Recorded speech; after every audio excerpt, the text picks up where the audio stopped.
चार बहुओं की सास की कहानी। रोमा, टीना, मीनू और ऋतु, चारों की शादी एक ही घर में हुई है। चारों बहुएं एक ही साथ एक घर में रहती है। चारों की सास सुशीला जी बहुत ही समझदार और शांत स्वभाव की महिला है। लेकिन अपने चारों बेटों की शादी के बाद सुशीला का सिर्फ एक ही काम रह गया है कि चारों बहुओं का प्यार कैसे बढ़ाया जाए।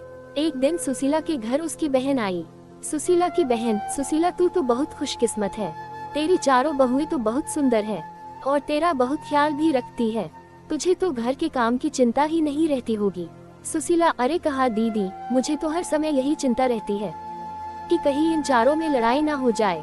जब भी मुझे लगता है कि इन चारों में बहस होने वाली है तो मैं बात को संभाल लेती हूँ। सुशीला की बहन, ये बात तो सच है सुशीला, दुनिया सोचती है कि बहुएं आ जाने से घर में खुशियाँ आ जाती है, लेकिन ये भी सच है घर में बहुएं आ जाने से सास के लिए जिम्मेदारी भी बढ़ जाती है। हर समय बस यही सोचते रहो कि कहीं लड़ाई ना हो जाए। ये दोनों बात कर ही रही थी, तभी अचानक रोमा और मीनू की लड़ने की आवाज आई। रोमा, मैंने एक बार पोछा लगा दिया है तो मैं दोबारा नहीं लगाऊंगी। मीनू, दोबारा पोछा तो तुम्हें लगाना ही पड़ेगा। रोमा, तुमने इतना गंदा पोछा लगाया है, लगी नहीं रहा है कि घर की सफाई हुई है। बहुओं में इस तरह से लड़ाई देखकर सुशीला की बहन घबरा गई और सुशीला को समझाने लगी, तेरी बहुएं काम कम करती है और लड़ती ज्यादा है। सुशीला, तुझे इनकी लड़ाई बंद करने के लिए कोई ना कोई रास्ता तो निकालना ही होगा। ये कहकर सुशीला की बहन वहाँ से चली गई। अब सुशीला दिन रात यही सोचती रहती कि इन बहुओं का आपस में प्यार कैसे बढ़ाया जाए। इसलिए सुशीला ने अपनी सारी बहुओं को इकट्ठा किया और कहा, सुशीला, तुम चारों लोग दिन भर आपस में लड़ती रहती हो, इससे ना तो घर चल सकता है ना तो जिंदगी, इसलिए आज तुम सब ये बता दो कि चाहती क्या हो। रोमा, माँ जी, आप हमें अलग अलग घर दे दो। सुशीला, मेरे पास इतना पैसा नहीं है कि मैं तुम चारों को अलग अलग घर बना कर दूं। मीनू, माँ जी, ये घर भी तो बहुत बड़ा है, आप इस पर 4 मंजिल बनवा दो और हम चारों को दे दो। सुशीला, मैंने अपने चारों बेटों को बड़े प्यार से पाला है, इसलिए मैं नहीं चाहती कि तुम लोगों की वजह से मेरा घर टूट जाए। मेरे चारों बेटे अलग अलग रहे और मेरा क्या, मैं तुम चारों में से किसके पास रहूंगी। सुशीला की ये बातें सुनकर चारों बहुएं चुप हो गई। चारों में से कोई भी सुशीला को अपने साथ नहीं रखनी चाहती थी। सुशीला ने अपनी बहुओं को एकटक देखा और कहा, तुम चारों को मैंने अपने बेटे भी दे दिए और अपना घर भी दे दूं, लेकिन तुम में से कोई भी मुझे अपने साथ नहीं रखना चाहता। ये कहते हुए सुशीला की आंखें भर आई और वो उन चारों बहुओं के काम बांट दिए और उन सबको कहा कि कोई भी आपस में नहीं लड़ेगा। लेकिन उनकी बहुएं कहाँ मानने वाली थी। अब चारों बहुएं ने एक एक टीम बना ली। एक टीम में रोमा और मीनू थी और दूसरी टीम में ऋतु और टीना थी।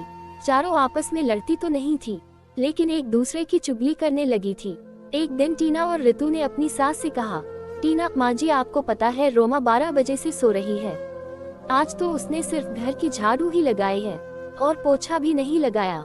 ऋतु, हाँ माँ जी, अपने लड़ने के लिए मना किया है, इसलिए मैं मीनू से कुछ नहीं कहती। वो आज ही बाजार जाकर अपने लिए 3-3 साड़ियाँ लाई है, अपने लिए 3 साड़ियाँ लाई है और आपके लिए एक भी साड़ी नहीं लाई है। ऋतु और टीना तो अपने सास से चुगली करके चली गई। अब मीनू और रोमा की बारी थी।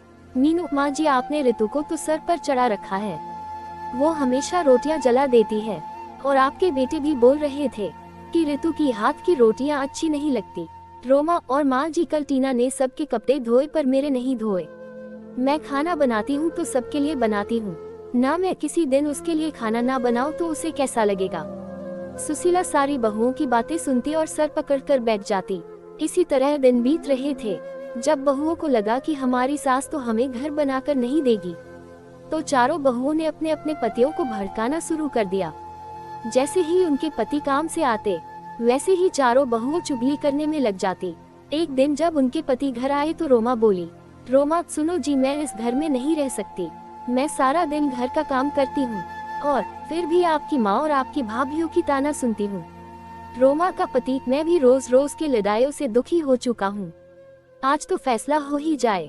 उधर मीनू भी अपने पति से कहती है, मीनू, सुनिए जी, हम कब तक आपके घर वालों के साथ पिसते रहेंगे, बच्चे बड़े हो रहे हैं, उनके भी भविष्य के बारे में सोचना है।